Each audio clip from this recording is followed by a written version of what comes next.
I'm so worried. I'm scared. With the way things are now, there is certainty that there will be recession after this lockdown. I don't know who to run to.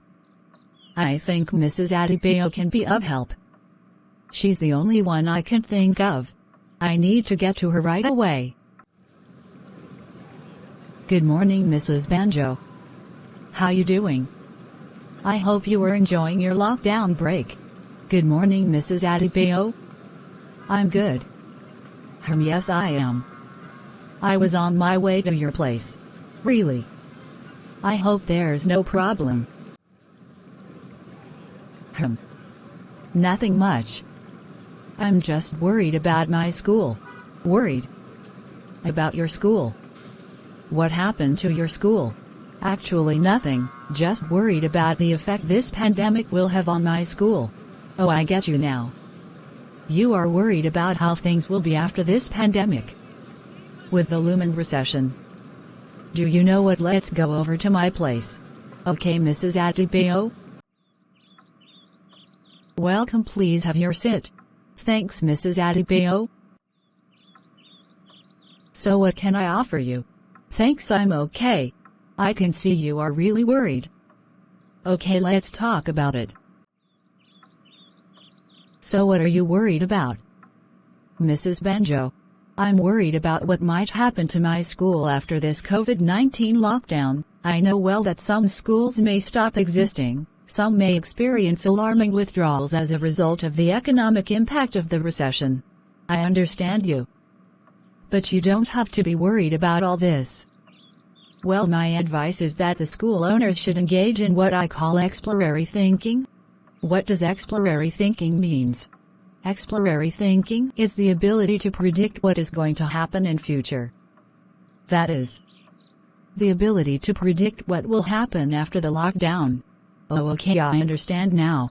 You can also encourage your staffs this period, try to fix them, don't neglect them this period. If you do all of this, I'm certain that they'll put efforts to make things better even after the lockdown. I'll do so, Mrs. Adebayo. Yeah. There are other points that can help. What's other points, Mrs. Adebayo? School owners should come up with their own palliatives ideas. As you know, this lockdown has affected people economically in one way or the other, so the school owners should think of a way to make things easy for both the school and the parents too. Another one is, the school owners should carry out background marketing. This is a good time to grow and increase population. If the school is growth conscious.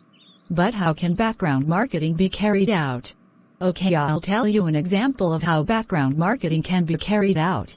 One of the school I consult shared hand sanitizer for 376 individuals. Well, you might not have the resources of the school, but there are other simple marketing tactics you can do. You can try to get in touch with your pupils and students. Another point, get set to moderate school expenses. Another one, learn a new skill. Your school is at the level of the skills you possess. I think that's all. And lastly, I'll advise that school owners. Thanks so much, Mrs. Adebayo, for the advice and your time. I've really learned a lot. I'll do as I've been advised, and I'll also educate my staffs too on this. Thank you so much. You are welcome, Mrs. Banjo. I hope these points help you well. Educating your staff on this too will be of great help to the school. And hope you are relieved now. Yes, Mrs. Adebayo, I'm so much relieved now. I can't thank you enough. I think I'll call this post-COVID-19 lockdown advice. It's all right, Mrs. Banjo. Time is far spent. Let me see you off the street so you won't get home late. Yeah, that's true.